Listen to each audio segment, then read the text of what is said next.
చంద్రగిరి కోటపై 25 సంవత్సరాల తర్వాత తెలుగుదేశం పార్టీ జెండా ఎగరడం పట్ల ఆనందం వ్యక్తం చేసిన తెలుగుదేశం పార్టీ రామచంద్రపురపు మండలం కుప్పం బాదూరు పంచాయతీ కమిటీ అధ్యక్షులు సి శేఖర్ బాబు. చంద్రగిరి నియోజకవర్గం ఉమ్మడి అభ్యర్థి పులవర్తి నానికి అమూల్యమైన ఓటు వేసి గెలిపించిన ప్రజలందరికీ శుభాకాంక్షలు, కృతజ్ఞతలు తెలియజేశారు. ముఖ్యమంత్రిగా ప్రమాణ స్వీకారం చేయబోతున్న చంద్రబాబు నాయుడికి హృదయపూర్వక శుభాకాంక్షలు తెలియజేశారు. ఈ కార్యక్రమంలో తెలుగుదేశం పార్టీ పి రమేష్, కుప్పం బాదూరు ప్రధాన కార్యదర్శి బి చంద్రశేఖర్, గ్రామ కమిటీ అధ్యక్షులు టి మధుబాబు, బూత్ ఇన్ఛార్జ్ పాల్గొన్నారు. అనంతరం వారు ప్రసంగించారు. 25 సంవత్సరాలు తర్వాత నాని అన్నగారు ఎంతో కష్టపడి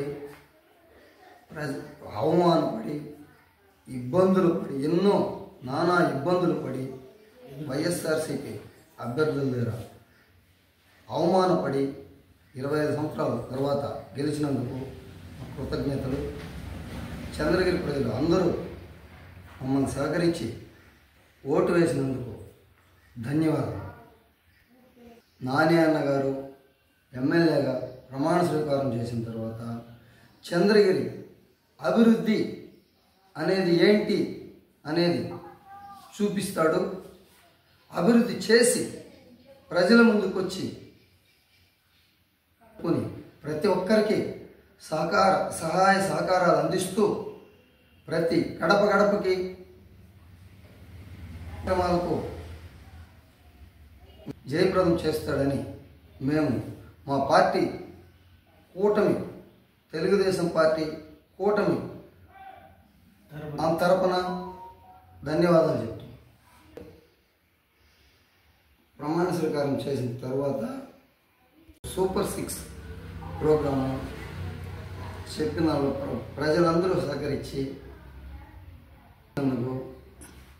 సంతోషము. అట్లాగే స్వీకారం చేసిన శుభ సందర్భంగా మా ధన్యవాదాలు. జై చంద్రబాబు నాయుడు, జై పులివర్తి నాని, జై తెలుగుదేశం. చంద్రగిరి నియోజకవర్గం మొత్తం ఈరోజు నాని గెలుపుకి సహకరించినటువంటి ప్రతి ఒక్క కార్యకర్త, ప్రతి ఒక్క ఓటరు వాళ్ళకి ధన్యవాదాలు. ఈరోజు పులివర్తి నాని గారు మన చంద్రగిరి నియోజకవర్గానికి ఎంతో అభివృద్ధి చేస్తారని ఆశిస్తూ జై చంద్రబాబు, జై నానన్న, జై తెలుగుదేశం.